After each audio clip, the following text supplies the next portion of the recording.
Here are my thoughts for the early morning. Well, there's a few things that's crossing my mind.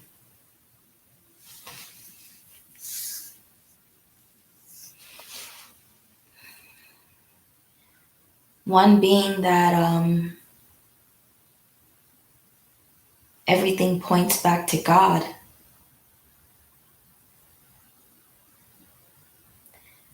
Let me explain.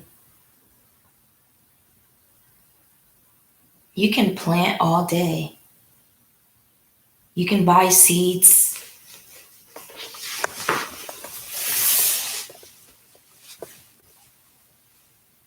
and think that's the best alternative. Maybe it's better than whatever else is out there in these supermarkets, but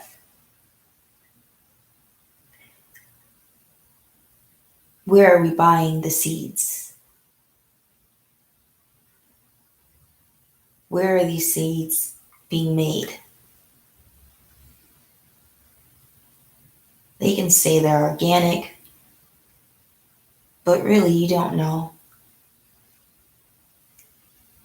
And that's what I want all of us to remember.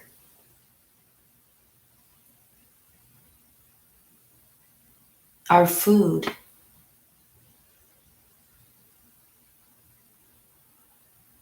our remedies, our natural remedies should be found and are found in nature.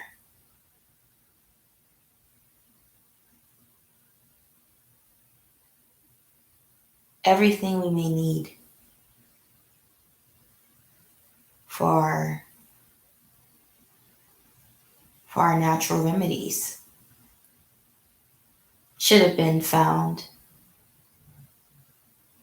and able to find outside. And that apple, that plant,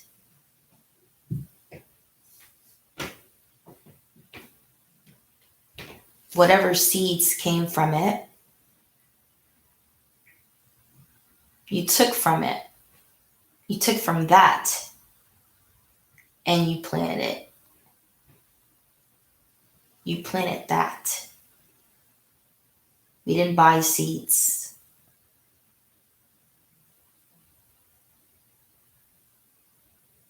Nature produced it for us.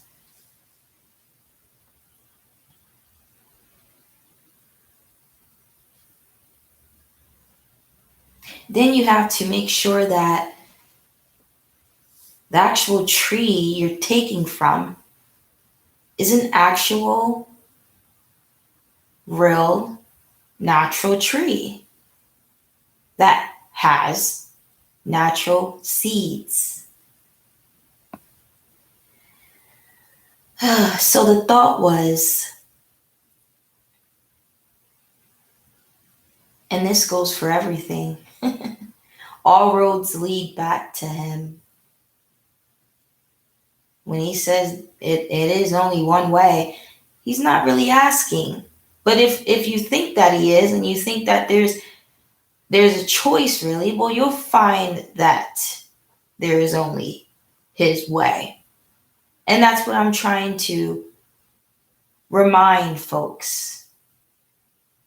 Yeah, there's many foods, trees, in all different directions. But where is the tree that's natural? Where is the tree that heals me? Where is the tree that keeps on producing freely? Where can I find that sort of thing? Anything real?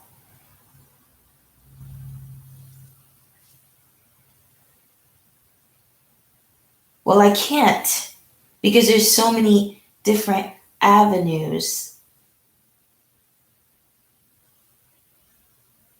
Man producing these things.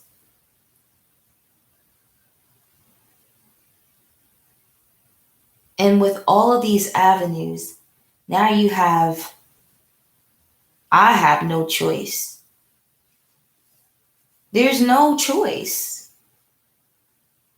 Always lead back to God. Because I don't want a fake tree. I don't want to be taking fruit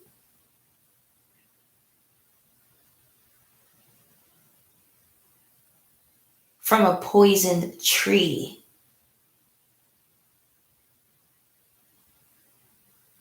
If I had a choice, and this is the will we're under, tough times fall on us. Sin, burden, poison, death. Yeah, this is the will we're under. Like, we're under this law. We're under this ruler, under his authority, under his system. This is what has been done to us for whatever reason. But it is being done. And that's just what it is. Acknowledgement, testimony, testifying is all that is expected.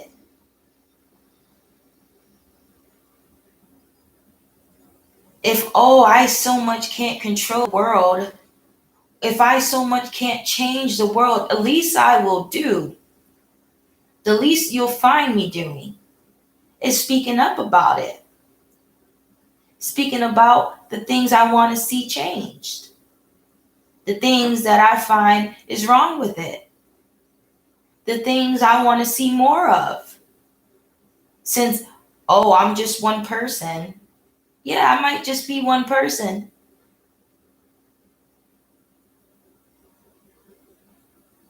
But what's that going to stop me? It's not going to stop me from opening up my mouth. That's free. So all this talk of what I'm doing right now, talking so freely, is something that is too hard, too stressful, too negative. Something that you just leave to, I don't know, the higher ups to deal with. It's crazy. You're crazy. You're crazy. You're negative. I'm actually helping. I'm trying to help with what little I have. What's wrong with these people? What is wrong? And focusing too much on these sort of people, that's stressful. That's negative. Because they're nonsense. They were just planted, right? You call them plants. They don't make sense. They just there. And it's written in their DNA. It's all over them. They're there to make ruckus. They're just there to just not make sense. Meaning anything they say will just be gibberish. Wrong will be right, and everything will be upside down.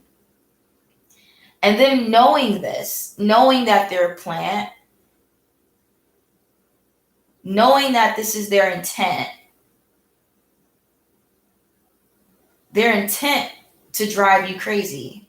Their intent for them to know that it would bother you. So for me to focus on such people is insanity. Yeah. Right? Just like if you were having to be in a room, in a room with a person. You would go insane, wouldn't you? Yeah. So acknowledgement is what they don't want you to do. Of course, it's the will. This is bigger than me, right? I'm no God, and I'm not going to try to act like I am. I'm my father's daughter, of course. But my father is the creator. And all I will do, as I have been, is speak about the truth as me being a witness here, as me being a fellow human, as me being a citizen, as me being in society. On top of that, if you want to think ethnics, I can't even say that word, ethnics, and this is, and I said ethnics, but then I tried to say, and I can't say it, but also being a Black American. So there's so many things that I can testify about. I can acknowledge because, duh, what's the point of me being here then? What's the point of me being here and experiencing if I can't confess? Or, you know, it's like being here and not being able to hold anything, to keep, to learn. That's crazy. You're crazy. That's what I'm saying. But I'm saying this because look around. There's not many people acknowledging this. No, they're asleep. They're just here. They're just here. And some of those are the ones that's like, it's too hard, it's too stressful. Why should I speak about such things if I can't change it? I'm not God, I don't control it, so why even bother? Why even stress myself out? These people say these things. They're crazy. They don't believe that this acknowledgement can change the world, that their voice. And then they'll turn around the next day when it hits their home and has all the belief in the world that their voice should make change. But where is that belief every day? What? I can't focus too much on them because it'll stress me out. But what? Where is that belief every day? Hypocrite. If your voice can make a change, then stay solid on it. Then yes, your voice can make change. But you have to use your voice, not just in one day, not just at a certain place with certain people. No. You make your voice heard, right? Again, it's this only doing it to prove something. That's when you see people doing it. You see them using their voice only to make them seem like something. Yeah, that might get you far in this world with that person because they don't know you truly. They don't know that you're putting on this persona. You can fool them, but oh my goodness, I can't wait to be back home. I can't wait to be back with Father because the way He's gonna judge these people so fairly.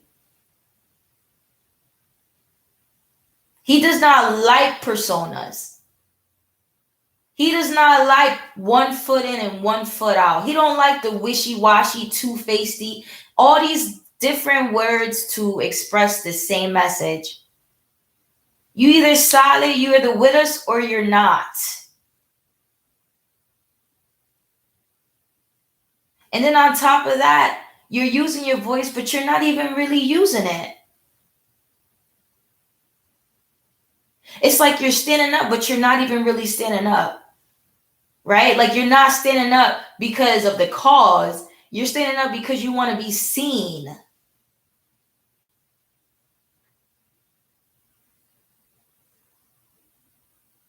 Seen by who?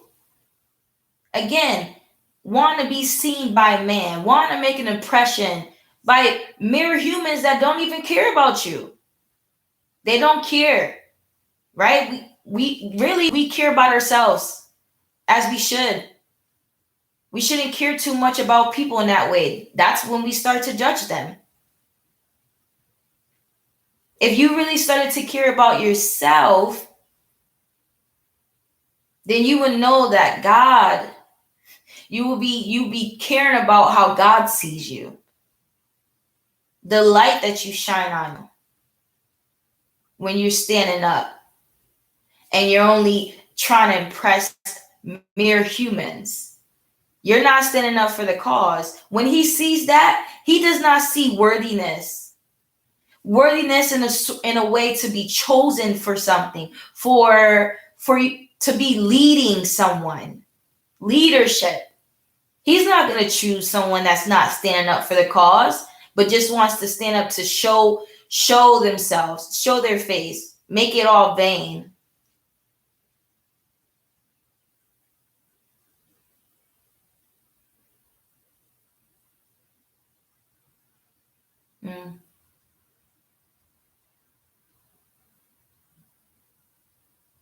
Again, insanity and freaking sanity.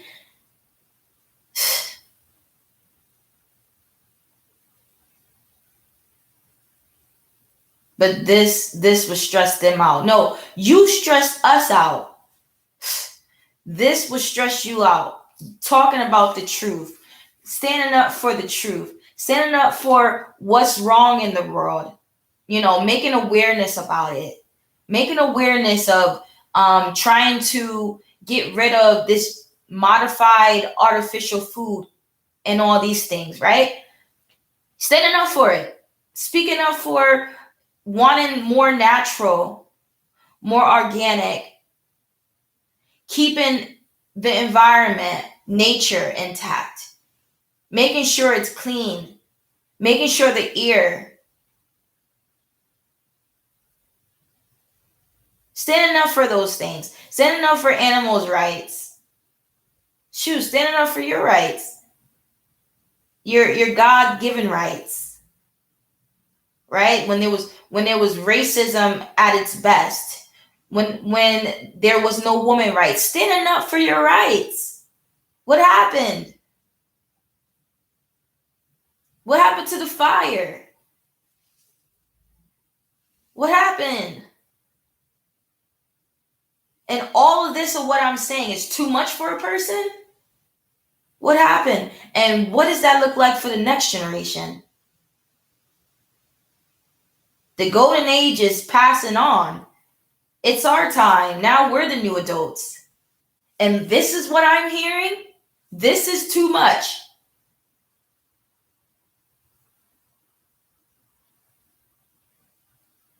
To speak up for your rights. To speak up for nature's rights. To speak up for my father's rights. God's rights. That you demand these things in the schools and these programs on the streets and your home and your jobs. You speak up about it. You don't make them so comfortable to feel so unruly is accepted. You don't make them feel that them being so unjust and racist is accepted. You don't start adopting these moralist ideologies. But you have. When he looks through the peephole and he sees what's going on here. Blasphemy. Blasphemy. And I'm going to tell the truth. To think that we are here bear witnessing, me among I among you, you among me.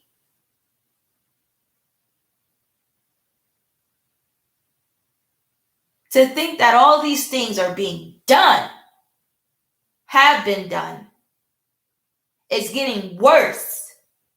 And you're having children out here. I am telling. Clearly, I can't tell you, right? Clearly, I can't tell the ruler. Clearly, I can't tell his workers. I can't tell the law.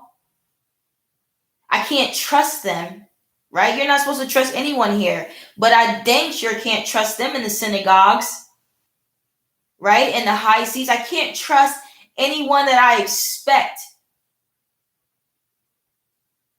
to carry out such fairness when they have shown us, when there are leaders and our shepherds, and they lead us into this destruction, into this diversity, into racism.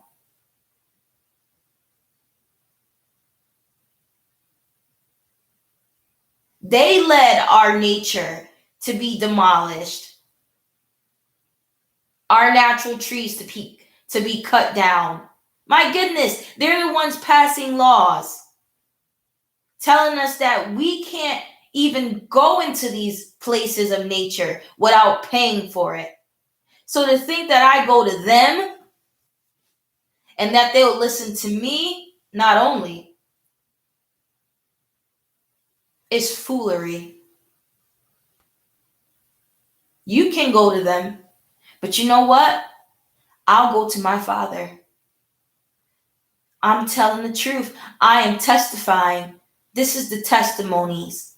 This is the testimonies that he speak about biblically.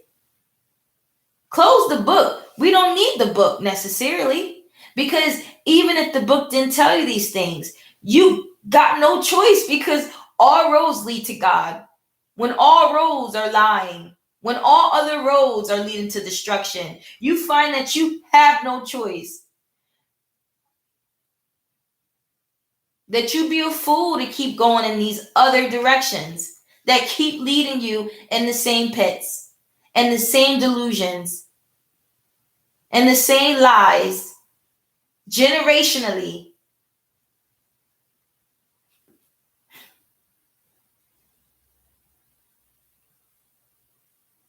So I take my counsel, I take my plea to God. And it happens to be verses about it. That once they're done with their testimony, it's done. It's been fulfilled. And it makes sense. Because what was the whole point of us being sent here? The human to be in this body and to be a spirit.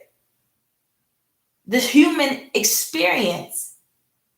What's left at the end? Well, it's to testify about it. What did you learn? What did you see? What did you find out? About you, about the world, about me. Who'd you become? What'd you have to go through? Did you change? Did you stay the same? So many things that would be expected of you living here in the human experience. And then it will be done. It will be done.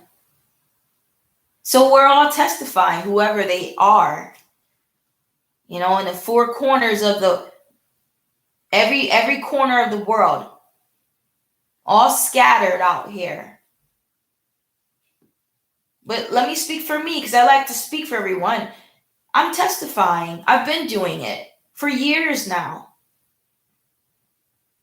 And who am I to say what I'm done? But I will say I have testified. All I really do now is do a little bit of acknowledgement here, thoughts, open thoughts. But I've testified about my life many, many times, as I can keep doing and keep doing. But the message will always be the same, because I've come to see who I am through my testimonies. I've become because I've become this person through all of it. So I will say I'm reaching that peak. Do I know the day or the hour? No. Does that make me now need to not say anything? No, there's so many things to still say. I'm still living in this pit, still going through it. But at least with my testimonies, I have realized, not even just realized, but it just confirms who I always knew I was.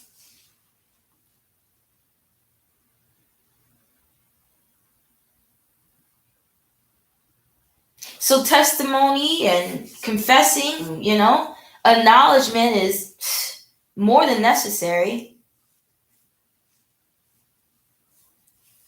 It is what is needed to fulfill the prophecy. And I don't do it to fulfill the prophecy. I do it because it's in my soul. I do it because I have a voice. And I do it because I'm a strong woman. And I choose to, regardless. If I was born in any other generation, yeah, I still would have been the same person. The laws just would have been set out against me. I mean, speaking up was always going to get you. They was always going to come for you. So you're always going to not be received. But we know that back in the day, there wasn't rights for Black people. There weren't rights for women. So, of course, I would have been far worse. But it still would have been punishment. Losing my life for the truth still would have came to be the same message. And what's written,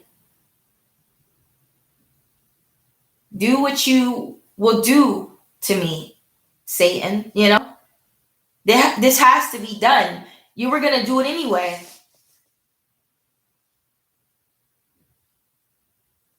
And that is why, I find in Jesus' story, God kept him until that last hour, because he wanted him from the beginning, right?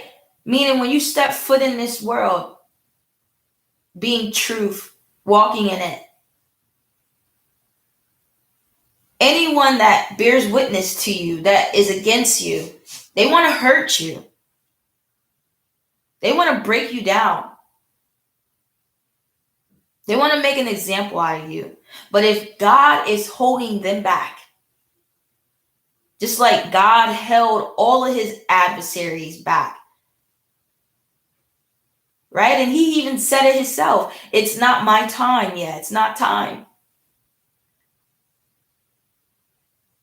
But the hour has come, right? The hour had come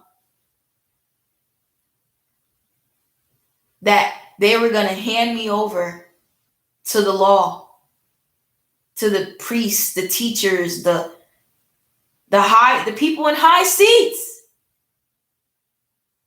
The people we all so much respect, the people we also look up to, the people that we vote for, the people that we elect, the people that sit in these important seats and that we work for. We listen to, they lead us.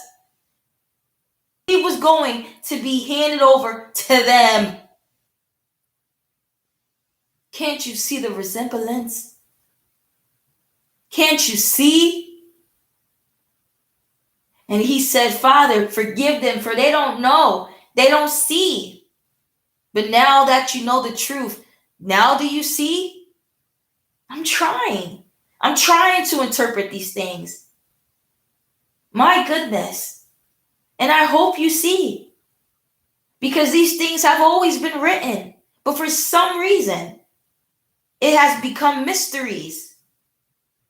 You have eyes but cannot see. You have ears but cannot hear. And through us, you will see the scriptures have come true. Through us, you will come to understand the scriptures. Do you understand? Do you understand that? That's not a question, because I know you do, because we're the embodiment of it. You see how we are not in those places. And the verse says that he is not in those places. You see that I am a person. You see that I'm not a building. And he says, I am not in those buildings. I am in a body. So you see how I don't have degrees or certificates, but I just miraculously have wisdom through my suffering, through my tribulation, through my choosing to walk with integrity, my imperfections. I'm imperfect, but he chose me. He chose the least in the world, the black sheep. I can keep matching it. We could play match right now. You can mix match it and watch. I'll match it every time. I'll match the verses. Go ahead, point one out to me. I don't need to know the verses biblically the way some scholars do. I am living it.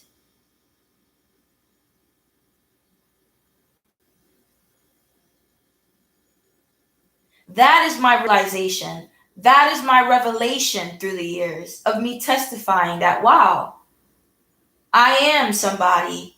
Mind you, I always knew. But in the world where you're hated and you're made least, I just wanted to be seen. And since clearly I'm not in heaven, I'm not just a spirit. I can't go to and fro. I am bound to this world, bounded. If anything, I was muzzled at one time, broken in spirit because of the tribulation, because of walking through so much fire constantly, that I would say, could I get a break? A break to heal, a break to just be. I wasn't given understanding. I had my own, and all I knew was what I was going through. And so with the realization one day and a revelation, it was a confirmation. The verses, meaning I am in you. When he says, I am in you. No, truly, you will know, right? When someone says, how would I know? You will know. The world doesn't hate you. It hated me. Just remember that it hated me before it hated you. And it only seems like they hate you, but it is me that's in you that they hate. And that's why it's never anything on the surface.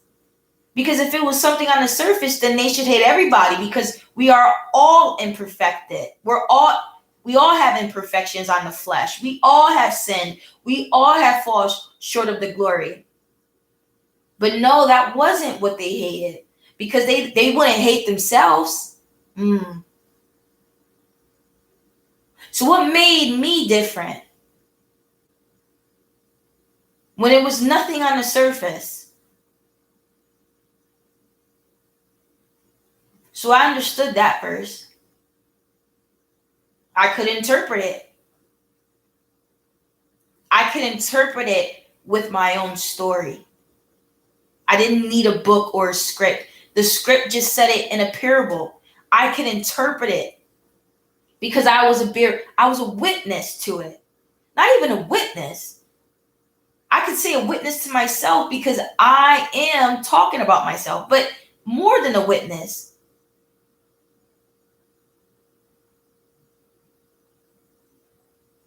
Me reflecting on it is me witnessing myself again and again. But I was just, like I always like to say, I was embodying the scriptures, the living vessel, right? One of them. I'm not just one, there's many. And that's me humbly speaking, because I don't know anybody else but myself. But I know I'm not the only one, especially not in this. This is just a generation, you know? But in this generation, I'm sure, like the Bible says, there's few. But again, I always do like to speak for everyone. And I know I should just speak for myself. So, so yes,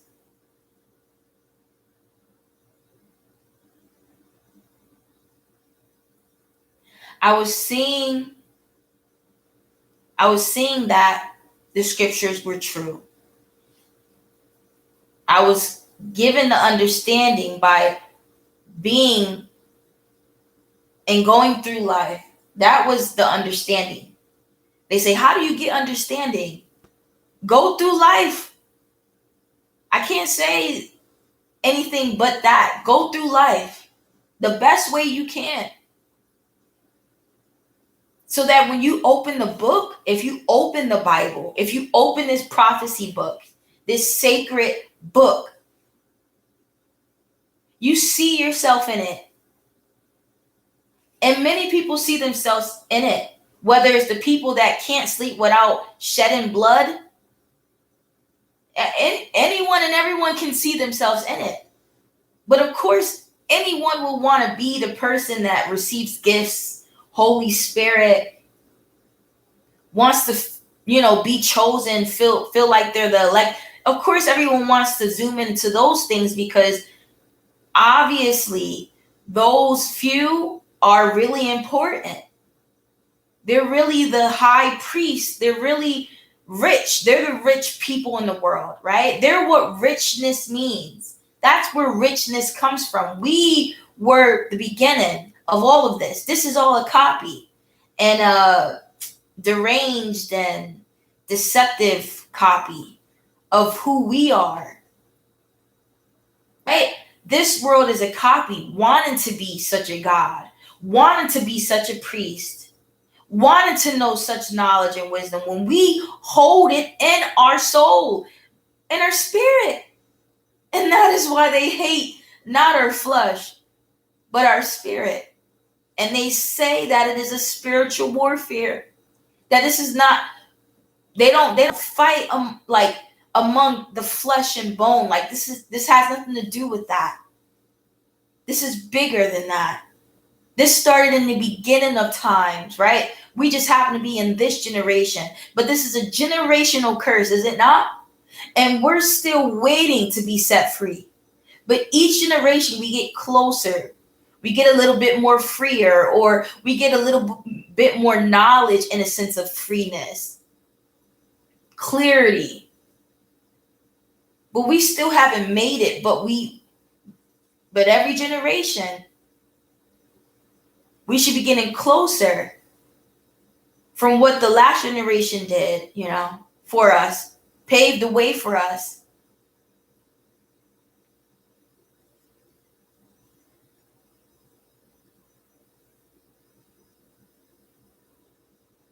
I could shut my mouth, but here's the thing: we can close the book right now and then reference the book. I can close my mouth right now and say things like, I'll close my mouth because when you do reveal yourself, well, what do you think it does? It reveals who you are. See, that's that's me speaking without verses.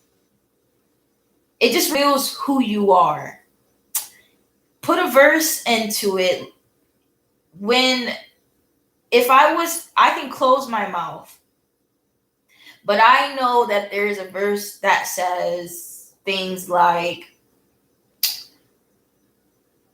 he was trying to describe when he gave them, what did he give them? Money or something like that, or something like that. And they could have either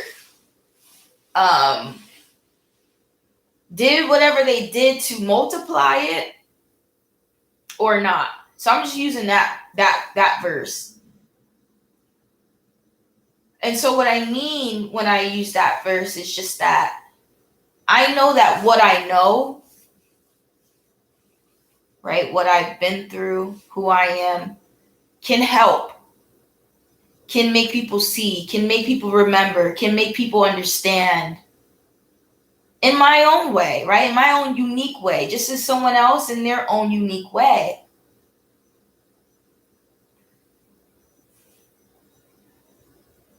So he would say to me, I know he would, Alize, you knew that who you were and what you've been through, you didn't go through for nothing. I didn't put you through all of that for nothing.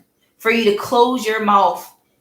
When I took you out of that pit and took the muzzle off from you and healed and built you back up,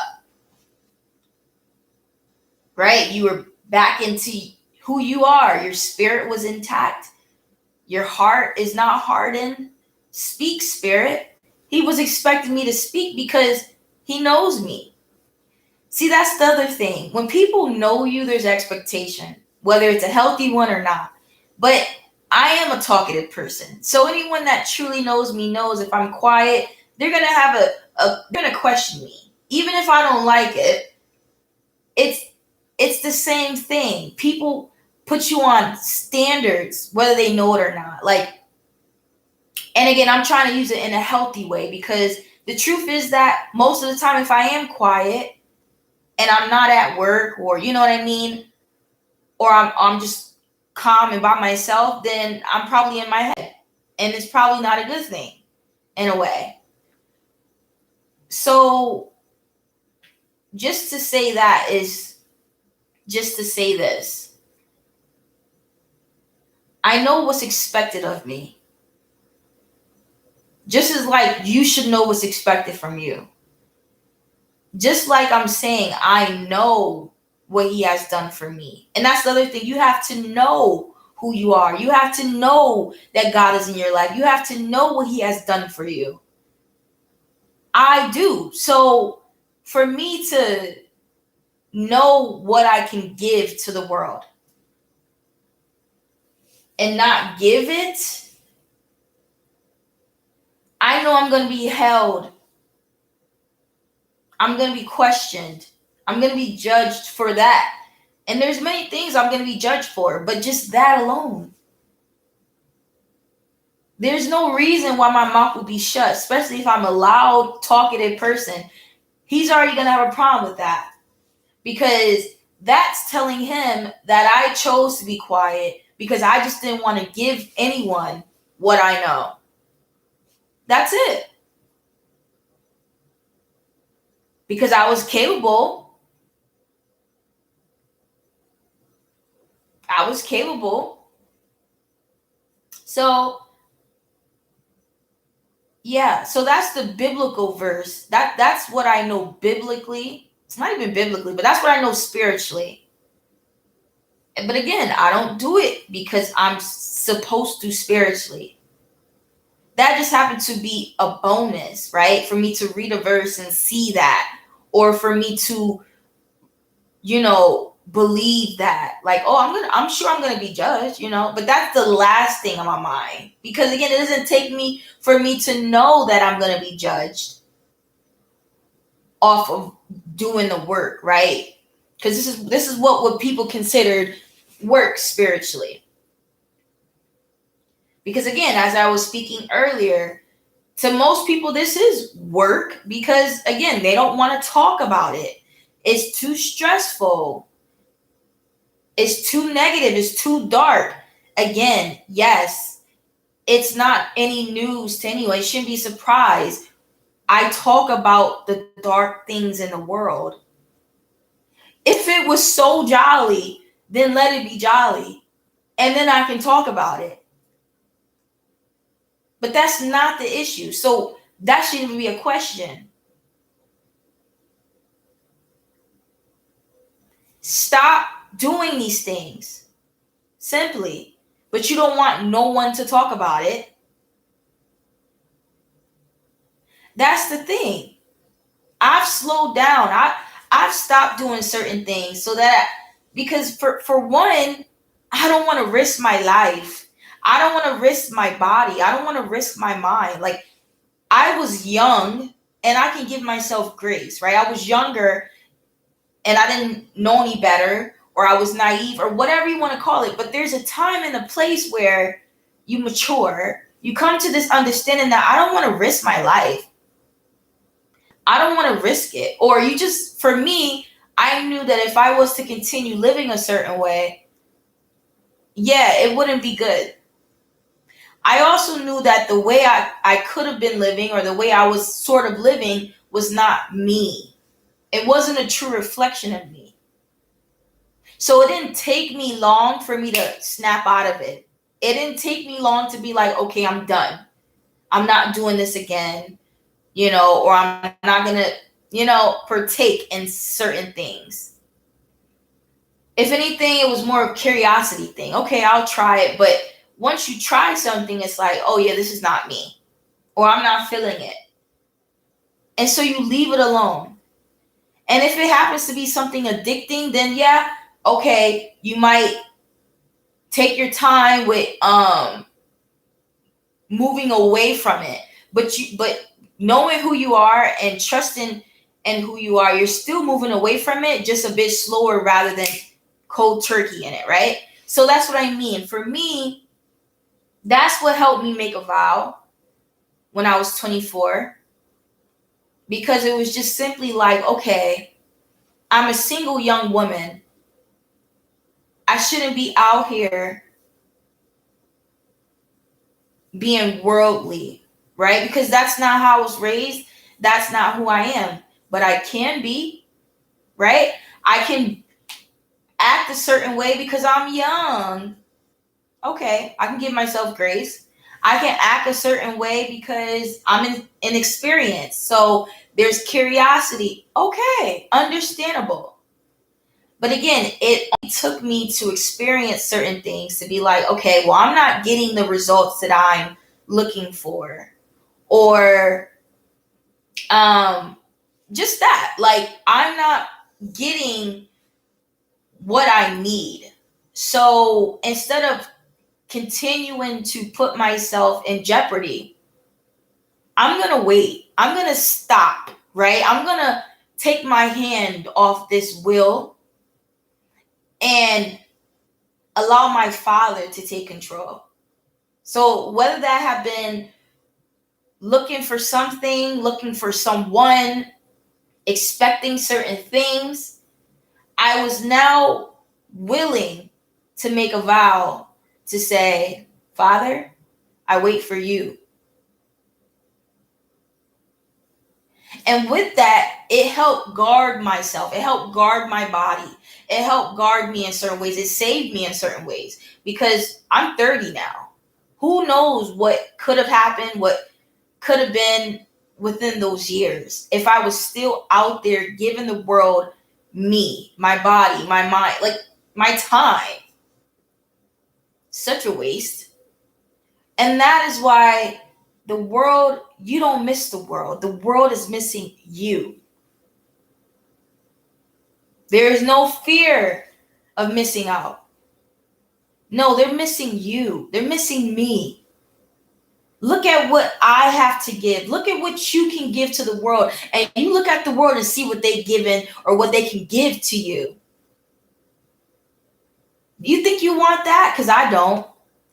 To see what the world can give you? Again, thank God I made that decision at a young age of 24. It didn't take me to be 30 to make that decision. And that's for me. I'm proud for me. So yes, it is a sacrifice. And people are not willing to make that decision, and that's okay. Because no one is making you, right? Because no one's making me. There wasn't people saying, "Oh, you should make a vow." No, there was actually people saying, "Why? Why did you make such a vow? How can you do that? I could never do that." Okay. Okay.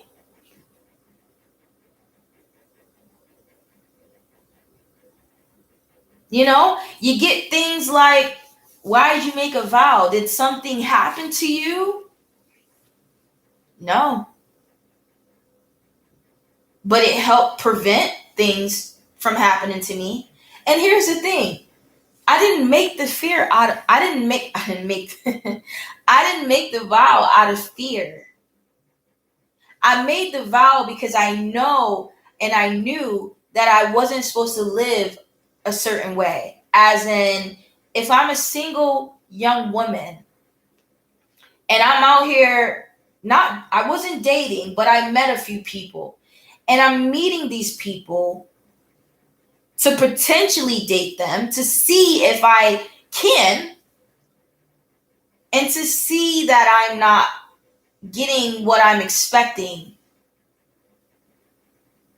Again, a lot of things work out just the way they need to be for you individually. And for me, God made it so that it took several instances of meeting certain people and things like that to see that, you know what, I'm just gonna wait. Like, I'm gonna take my time. And I've had enough experience to know what this feels like, what that is, what's out here, boom, boom, boom. So that was my understanding. It was like, okay, I'm gonna just wait for him.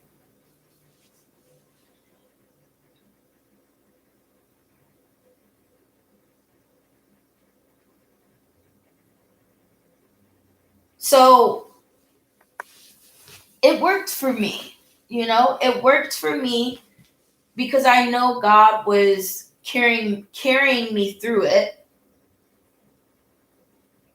through these years. And it is a sacrifice, like I said. Of course it is. Right? People may view it as missing out. Again, missing out, letting your prime your prime years. Because I'm in my 30s now. I could have gotten married in my 20s. I could have had kids. But who said I even wanted those things, right? Because even when I was that age, I wasn't looking for those things. Of course not. I'm young. That's my philosophy. You're just becoming an adult. You're starting to not even yet realize who you are, but at least you're on your way there.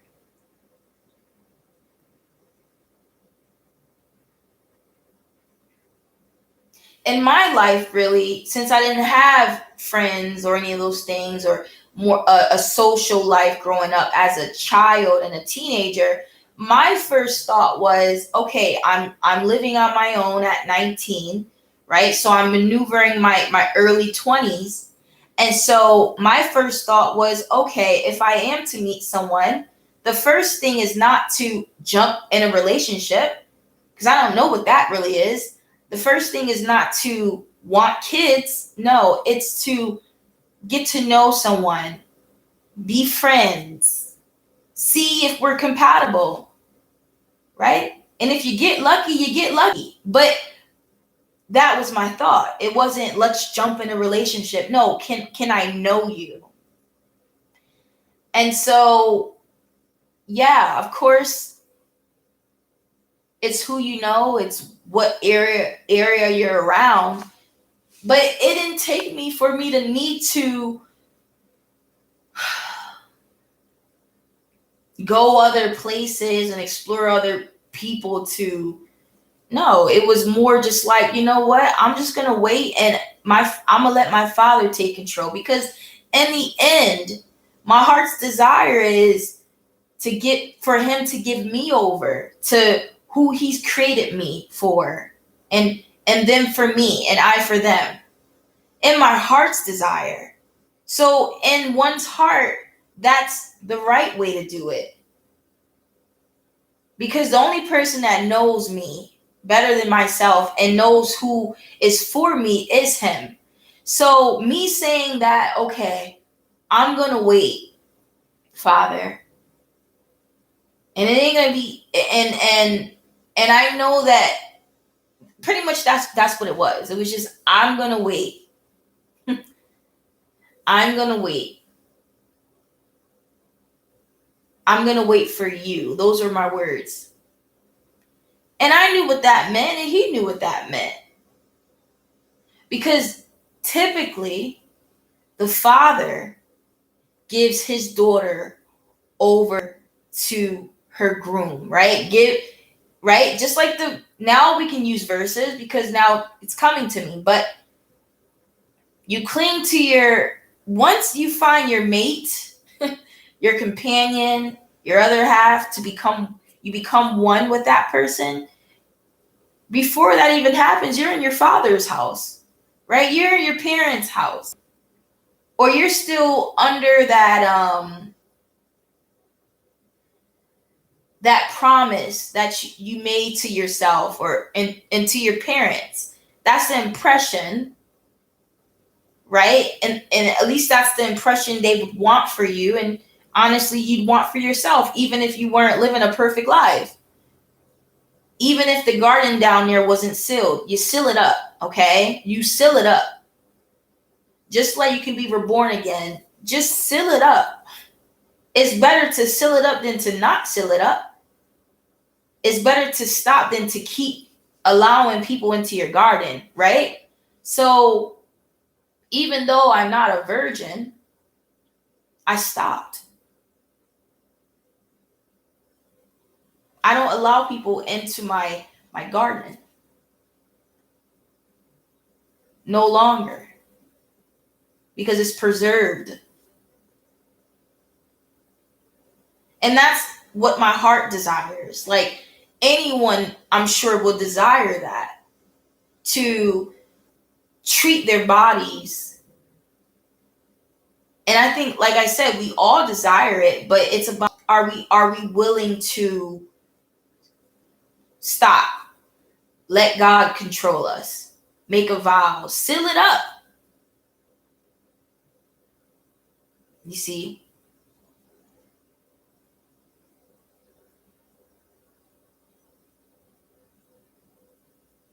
So it worked out for me, okay? And I'm still here, so I'm still ongoing. But it worked out for me because, like I said, I'm healthy. And that's one of the biggest things that does need to be acknowledged because it ain't really acknowledged. I'm healthy. And again, it needs to be acknowledged because it's not even kind of. It's like the major thing about my philosophy. I don't want to rely on man. I don't want to rely on the system. I don't want to rely on science. I don't want to rely on poison, steroid, whatever you want to call it. Meaning being healthy, not just mind, but the body, means that I don't have to take any steroid. And I said have to. Because we can choose to, right? We got a little headache, a little cramp. But that's me choosing to when I have my cramps every month.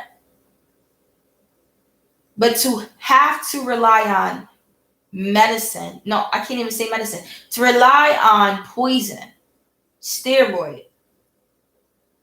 To rely on the system is another burden that keeps you bound.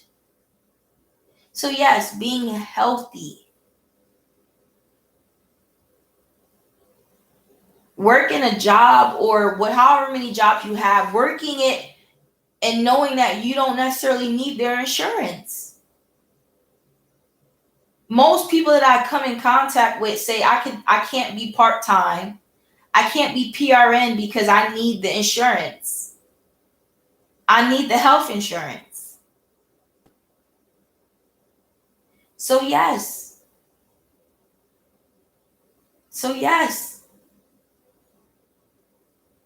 It saved me. Because who knows?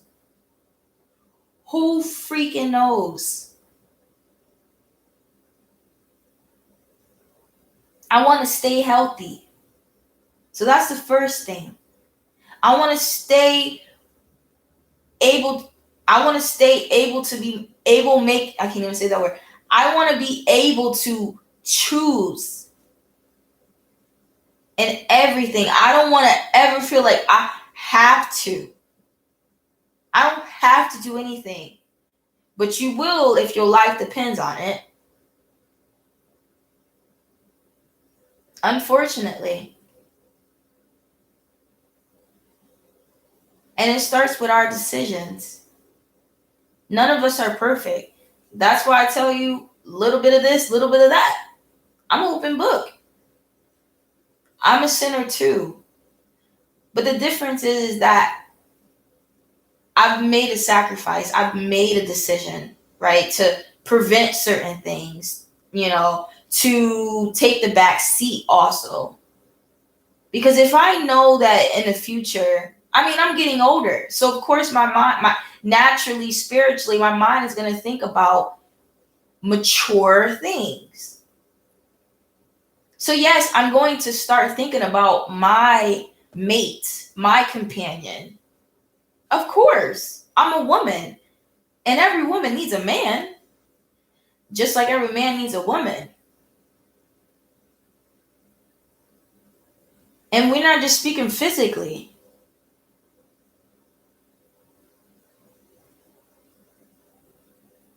I'm speaking for like fulfillment when it comes to another.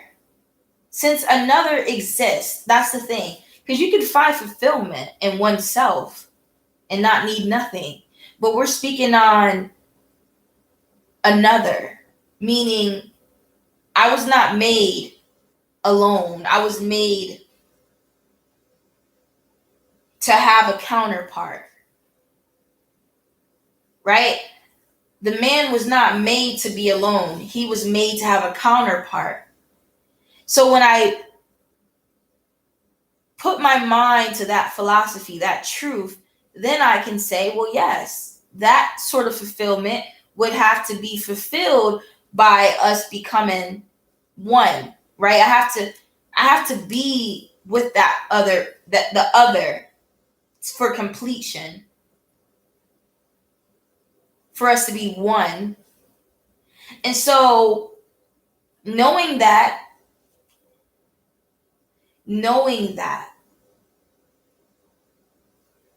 knowing that I can't see, right? I can only judge people off of the surface or judge them based off the best of my ability, and still won't know the person's intentions. I don't know them and they don't know me, and we're not expecting them to, right?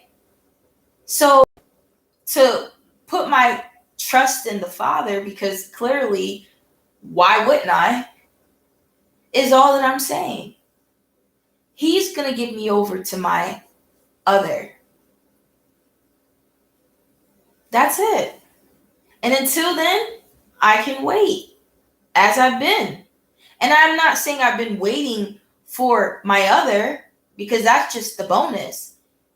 I've been waiting to be free, right? I've been ready to be home, back home with my Father, right? Back home with my family, my friends, and then my other. If he,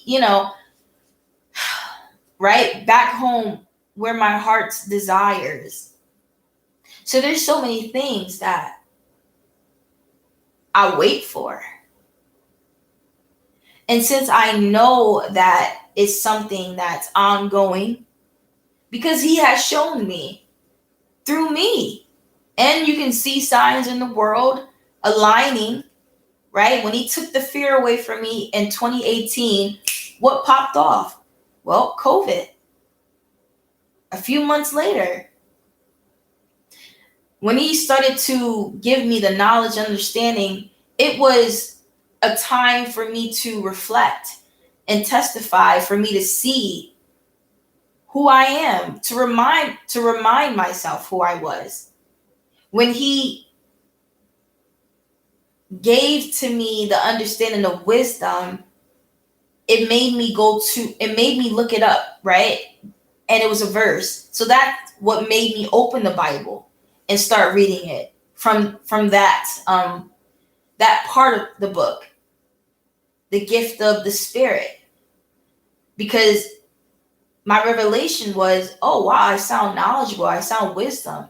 This is God. That was my revelation when I was standing in my living room, and I went to look it up on Google, and it gave me that verse. And so I opened the Bible. So all of these signs he gave me, and me, and then obviously the things that everyone can see, right? Famines, earthquakes in various places, all the things that probably most people would say, oh, we've always had. Well, guess what? Yeah, we may have always had these things, but the difference was he also was giving me the signs. That's what made it different. Me, my understanding, and theirs. That was the difference. I also had the knowing that, wait, my Father's here. He's coming. You know, I didn't have to just use, oh, look at this earthquake and look at this plague for me to inform a person about God and how he's coming. No, I didn't have to, right? I didn't have to inform them necessarily for them to believe me or not believe me, because I knew that he was coming, because he allowed me to know that he was coming back for me with what he was giving me, with what he was doing in me, right? This far past all the things that we may have heard through the generations of, oh, God is coming. Okay, well, this surpassed it, because I actually bear witness myself. So I didn't need anyone else's understanding of him. I didn't need anyone else's belief or persuasion or information. He came to me directly. And I didn't know these were verses, but I'm sure there's a verse. And I'm sure there's a verse that just says, he came to me. He came to me. He came in me.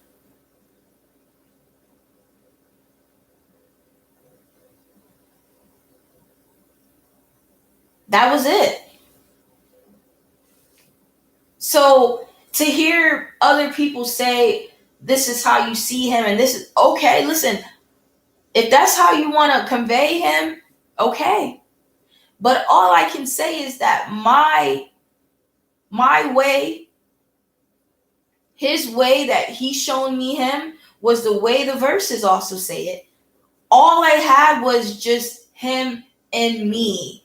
I was able to see him in me. I was able to hear him in me, right? I was able to hear the knowledge, the understanding, the wisdom. I was able to give understanding. And those are things that are written. I didn't have that, oh, I went to church and I found him. Oh, I did. No, it was simply, he's in me. Though I can't see him, all I see is me. And that's it. Because again, you're not going to see him on the surface. You're going to know to see him. And that's where all my philosophy came from.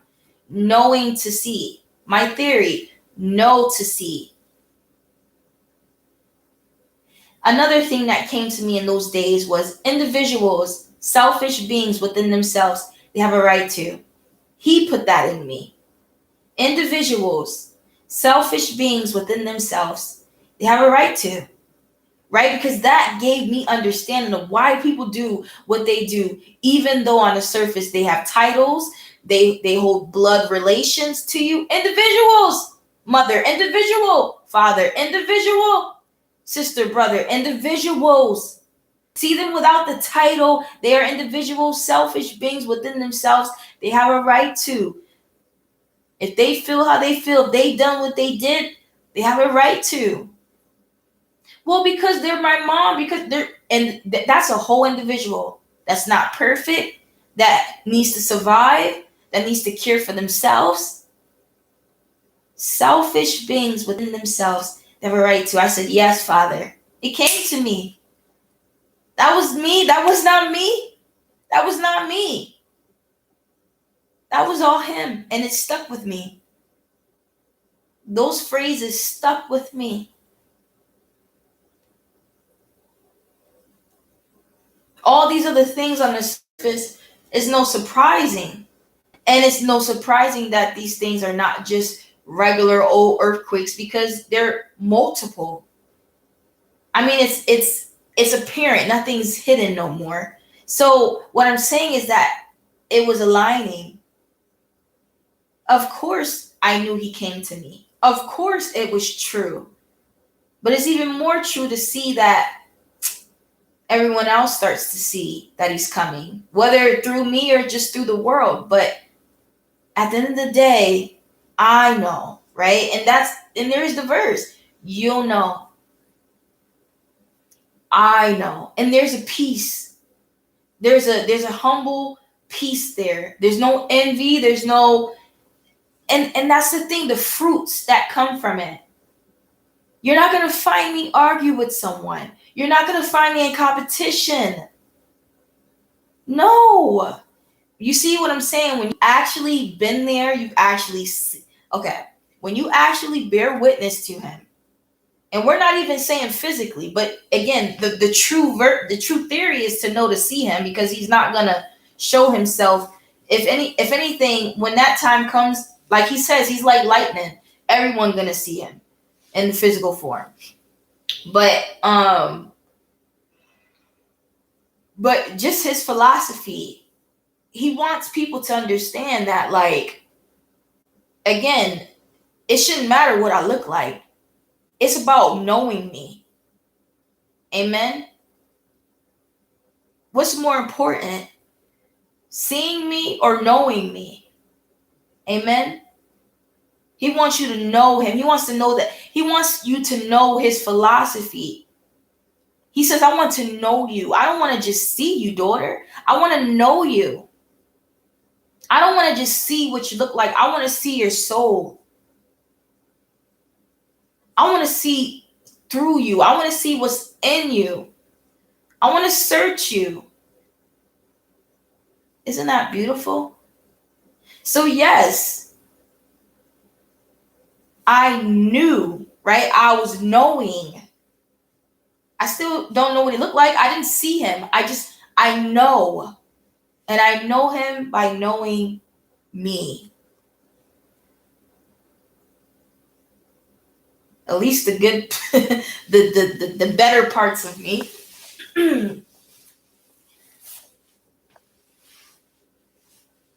So, where was I?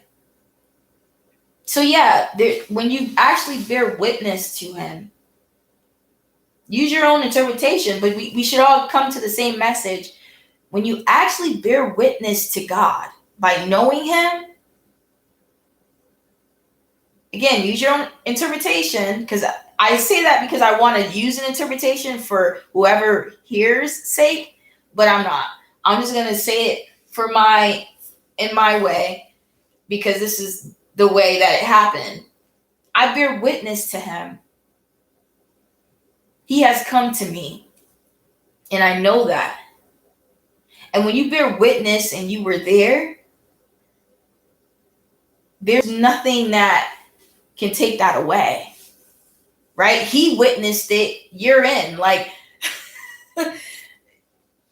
that's how I know when people are arguing amongst themselves.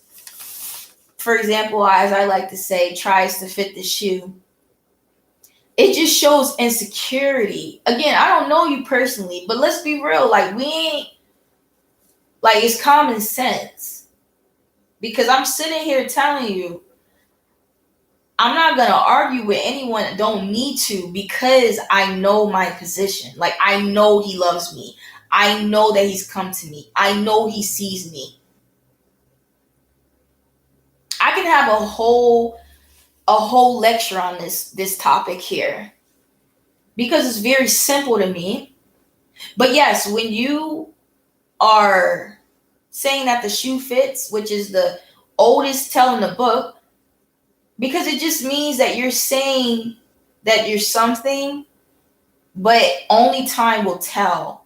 And if you're arguing among someone about how how you'll fit this shoe, how about if you know that you do, then just know. But I feel that if you don't know and you just say that you would, because again, if you did, you would just wear the shoe. You would just have the shoe. And that knowing that you have the shoe and that you fit the shoe and that it's your shoe, no one could walk in your shoes because you're walking in them. As many times as I can simplify this, it comes back to the same message. Why argue among someone because everyone, just like I'm claiming to know him, right? We're all claiming to know to fit a shoe. Okay. But the difference between certain folks is I know. I don't think. I don't just believe. Right? Because before we know, we want to believe, we want to hope, we want to dream. Understandable. And that's all that I'm saying. If you're still believing and hoping, then just say that. Because you arguing and bickering among other people about how you fit or is going to fit a shoe is just showing people that you don't have the shoes. And let's be real. If it was you, you would hold the shoes. It would be yours. You'd be walking in it. There would be some security. No one could take, right, your crown. No one could take your seat. No one could take your shoes. So why argue with someone if you know that those are your shoes? If you don't know, then just say you don't know. If you know, that's what it is. It's insecurity. And when you have something and you know something and you're sure about it, there's no insecurity. There's confidence. There's no fear. I can speak about and I'll just add a bonus to this, and then I guess that will be it. It's the same thing with, because it's the same message, just different interpretation. When people argue, and I don't want to say argue, but just speak about things that shouldn't be something that they should really be focused on. Like, oh, like in the Bible, I forget who it was. Was it James and some other brother saying, okay, you know, I would like to sit on the left and right side of you, Jesus. And we already know what Jesus said. We already know what he meant, right? He said, well, these seats are not, I don't decide who sits next to me. It is my Father, right? Of course, he went in to explain in order to, and this is what he knew, because of course he has a seat. So he said, we're all going to drink this cup, right? You have to drink the cup to qualify anyway, to get to where he's at. He had to drink the cup, right? In those days, he was like, pass the cup from me. So he says, we're all going to drink this cup. But these seats are reserved for the ones that my Father has chosen. Just as my Father has put me, given me this seat. But again, these two men were asking, like, they would love to sit next to him. And so I'm just using that verse because people focus on, and I'm just using this to show you my mentality. Since I know that I'm loved and I know that I am who I say I am, and like my Father, and my relationship with him, I don't worry about those things. Because truthfully, I want to be free. I'm not worried about, am I going to sit next to Jesus? Because truthfully, humbly speaking, I have my own integrity. It's not a negatively prideful thing. It's just more like,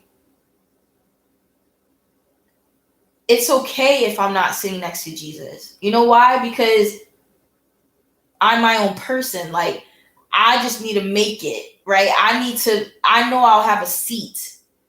And that seat is only there because I have shown integrity, right? I've shown my worthiness. So why would my mind be worried about sitting next to Jesus when your mind should be about you being proven worthy for it, worthy for a seat, let alone for Jesus? And there's a verse that speaks about how don't be like the people in this world where they look a certain way, try to dress a certain way, and sit in high seats to make people perceive them some way. God says to humble yourself and be humble. Show it by take a seat that you like. Don't take the seat that you don't take a high seat. So in the banquet or when we go up to heaven and there's seats, there's people that's gonna be like, oh, I'm gonna take that seat next to him, right? I'm gonna sit there. Mind you, these seats are assigned, even if it don't show your name from your sight.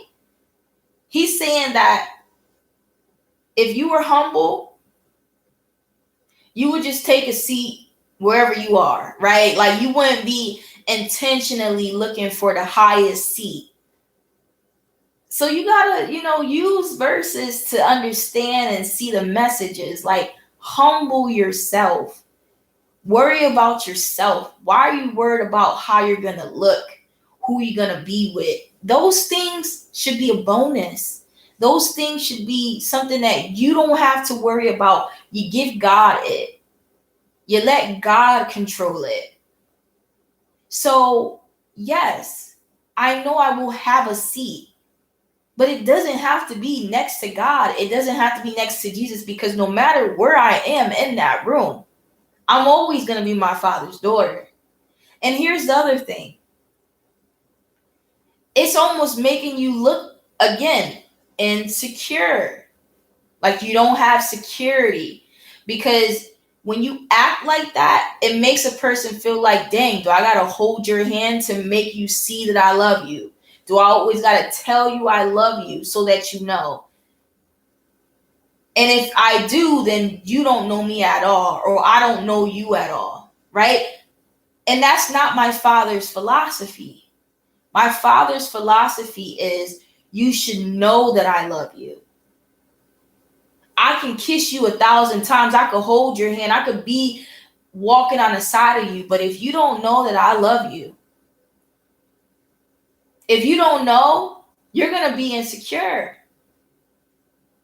You're going to need me. You're going to be clingy. You're going to be, Father, hold me, hold me, hold me, hold me, hold me. And he's going to get you like, look, you are my child. And yes, I love for you to come to me as a child. But let's be real. He's not expecting you to come to him like an insecure child. You're supposed to come to him secure. Right? I come to him because I know that he's there.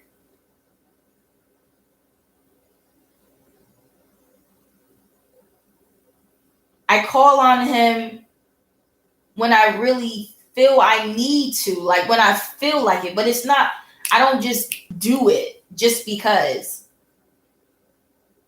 That's how you build yourself. You build your strength. You build your confidence. You got to do it alone.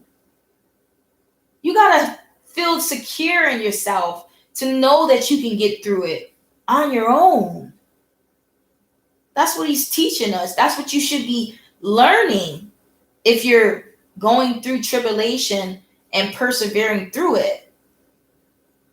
So when we get up to heaven, or when we get up to a different realm and there's seats around and you see Jesus sitting in his seat, well, now you see. You can either be that person that runs right to him when you know dang well you probably don't deserve the seat. You see that? No one told you to sit next to him. And then to think, and here's the thing, because this is all a bonus, what I'm talking about. all extra stuff. But it also allows people to see that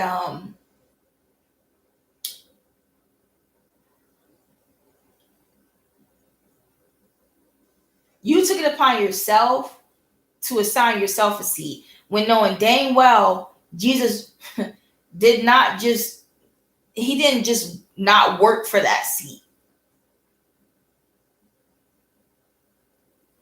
Did you hear what I said? The seat that Jesus is sitting in, and then you're gonna walk yourself straight into the seat next to him, like you ain't gotta work and earn a seat. Then you must not know where you at. You must not know. See, that's what it gives off. You must not know where you at, because to have a seat in this realm, period, is to have earned it. And for there to be many seats and there to be a seat next to Jesus, and to think that whoever's the first one to get the seat is the lucky one. This has nothing to do with luck. This ain't no duck. This ain't no musical chairs. This ain't the first one who gets there. No, ma'am. No, sir. Not over here. You see, in our world, it's fear. Fear treatment according to one's works. And of course, belief. You got to believe, baby. But works, deeds, according to those things, who you are. And there's many people in the world. So among all the people of the world, he's like, okay, this one, okay. So she can sit here. I'm gonna put her up there. According, right? Oh, this is gonna be a priest. She's gonna be here. This again, you must not know where you at. You gotta act like, and that's the thing. You shouldn't have to act. You should know. Up there, you gotta know. They're not gonna sit. The elders up there is not gonna say to you, "You better act like you know where you at." No, you need to know. You need to know before you get there. So for you to not know, you don't belong there. So I don't even think you'll be there if you have that mindset, because to be there is to know, is to have earned it, worked for it. You know who you are. You know, and you're just grateful that you're there, right? Like if we just all appear there and there's seat, like I just appear up there just as you, and I just happen to be in the third row, right? Like I appear in the third row, and there's many seats in the third row, but I'm just gonna sit where I'm at. Like, let's just sit where I'm at. There's no need for me to be picky, choosy. Like, what? We're not here for that. God sees all. He sees you, boo. It's okay. Just sit down. He sees you. So again, it's the same message that when you have a relationship with the Father, the last thing you're gonna act like is like you've not been seen. No, you're gonna act like you seen, honey. You're gonna act like you ain't over here. What's the word? You're not gonna act like you're I can't think of the word, but just like you need his time, you need his attention. You're not going to be looking for his attention because you know that he sees you. So, and again, to most, I hope to most, this is simply basic knowledge, but I know that it also needs to be addressed, because there are a lot of people that are like this, and they're like this because of insecurity. They're like this because they don't know. And it's just that they want to be seen. And of course they want to be seen and like the front. They don't want to, if they could be in the back, okay, but they'd rather be in the front. So their views and what's important to them is kind of a little twisted, but it's all still coming from a good place. Like, I understand where they're coming from, but again, it still is what it is. And it's just like, Humble yourself. That's one. Secondly, like, stop focusing on things that shouldn't matter. You know, all that matters is like who you are, what you've done, the things inside you. People like that go up there still focusing on the outside things, like what crown, my crown gonna look like this, and what my chair gonna look like, and where it's gonna be seated, and like you still focus on outside validation. Like almost like God don't care about that. He could sit me in the back. Look how he treated me in this world. I'm the least, the black sheep, and I'm his daughter, humbly speaking. In other words, saying I'm royalty, but I've been at the bottom of the barrel. So what are you talking about? He sees me. Trust me, he's hid me for that reason. I can use so many different interpretations, but at the end of it all, it's all the same message. Stop worrying about outside validation. Stop worrying about anything outside of yourself. Just worry about who you are in your relationship. Build your relationship with him so that you can be feeling secure no matter where you are, no matter what you're put through. You still have faith in the Father. You still believe. You still know he loves you. You still trust in him to take control of your life. Regardless, through the toughest and darkest times and valleys that you're put through, you still know that he's right beside you. And I'll leave it there.